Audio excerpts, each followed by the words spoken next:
अस्सलामुअलैकुम मेरी प्यारी बहनों। जैसा कि हम लोग जानते हैं आज मुहर्रम की 9 तारीख है। आज मैं आप लोगों को मुहर्रम की 9 और 10 तारीख में पढ़ी जाने वाली नमाज के बारे में बताऊंगी। मुहर्रम की 9 और 10 तारीख में आप लोगों को ये 2 रकात नफिल जिस तरीके से बताने वाली हूँ उस तरीके से अदा करनी है। ये नफिल नमाज बहुत ज़्यादा आसान है, लेकिन इस नफिल नमाज को अदा करने के बहुत बड़े बड़े फ़ायदे हैं। जैसे कि आपने ये नफिल नमाज को अदा किया, उसके बाद में आपका कितना भी बड़ा मुश्किल काम क्यों ना हो, इंशाअल्लाह ताला मुहर्रम की बरकत से आपका वो काम बन जाएगा। आपकी दुआ कबूल ना होती हो, इंशाअल्लाह मुहर्रम की ये 9 और 10 तारीख में आप लोगों को ये नफिल नमाज में बताने वाली हूँ, ये अदा करनी है। उसके बाद दुआ मांगनी है। अल्लाह के रहमो करीम से आपकी वो दुआ भी कबूल हो जाएगी। और इस तारीख को अदा करते हैं तो आपको बहुत ज़्यादा सवाब भी मिलेगा। हर मुसलमान को चाहिए कि अपने कीमती वक्त में से 5 मिनट निकाल कर इस नफिल नमाज को अदा करें। अब आपके पास इस नफिल नमाज को अदा करने का वक्त है मुहर्रम की 9 और 10 तारीख। जब भी आपको टाइम मिले आप इस नफिल नमाज को अदा कर सकते हैं। अब दोस्तों, नफिल नमाज में सबसे ज़रूरी होती है नियत। नियत वैसे तो दिल का इरादा है, लेकिन ज़बान से कह लेना अफजल है।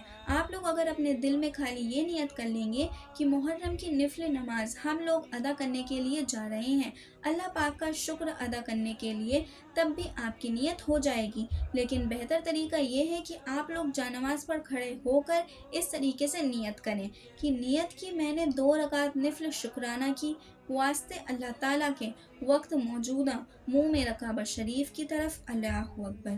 पहली रकात में आपको एक बार सना पढ़ना है, फिर सूर्य फातिहा आप लोगों को एक बार पढ़ना है, और फिर सूर्य इखलास 3 बार पढ़ना है, यानी कि कुल हुवल्लाहु अहद। फिर आप लोग रुकू कीजिए, सजदा कीजिए, दूसरी रकात के लिए खड़े हो जाइए।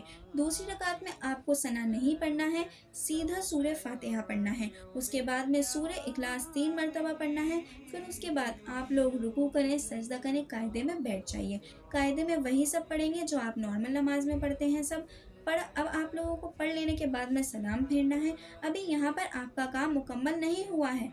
आप लोग जानमाज पर बैठे रहिए, और जानमाज पर बैठे बैठे सबसे पहले 11 मरतबा शुरू में दुरूद पाक पढ़िए। जो भी आपको याद हो आप वो पढ़ सकते हैं, और आप ये भी पढ़ सकते हैं सल्लल्लाहु अलैहि वसल्लम। ये भी एक दुरूद पाक है। उसके बाद में अल्लाह पाक का एक नाम मुबारक है या रब्बना, 33 मरतबा पढ़ेंगे इस तरह से, या रब्बना या रब्बना या रब्बना, यानी कि 33 टाइम्स आप लोगों को अल्लाह ताला का ये नाम मुबारक पढ़ना है। और फिर उसके बाद आप लोगों को ये आयत करीमा पढ़नी है, ला इलाहा इल्ला अंता सुब्हानका इन्नी कुन्तु मिनज़ ज़ालिमीन। ये आयत करीमा आप लोगों को 17 टाइम्स, यानी कि 17 मरतबा पढ़ना है। ये पढ़ने के बाद में आप लोगों ने जो दुरूद शरीफ शुरू में पढ़ी थी, वही दुरूद शरीफ आप लोगों को आखिर में पढ़ना है 11 मरतबा। इतना जब आपका वजीफ़ा मुकम्मल हो जाए तो सबसे पहले आप लोग अपने सीने पर दम कर लें, यानी कि फूंक लें। तो जब आप लोग इस वजीफ़े को मुकम्मल कर लें तो अल्लाह ताला से अपने गुनाहों की माफ़ी मांग लें, अपनी आखिरत को बेहतर करने की कोशिश करें। बेहतर है आप लोग इस्तग़फ़ार कर लें। उसके बाद इस तरीके से अल्लाह पाक से माफ़ी मांगें कि या अल्लाह, ये जो मैंने तेरी इबादत की, ये जो मैंने नफिल नमाज अदा की, सबसे पहले तो इसको अपनी बारगाह में कबूल फरमा ले। या अल्लाह, इस नफिल नमाज की बरकत से मेरी फ़ला हाजत है, फ़ला तमन्ना है, फ़ला दुआ है, यहाँ पर आप लोग अपनी दुआ मांगेंगे, इसको तो अपनी बारगाह में कबूल फरमा ले।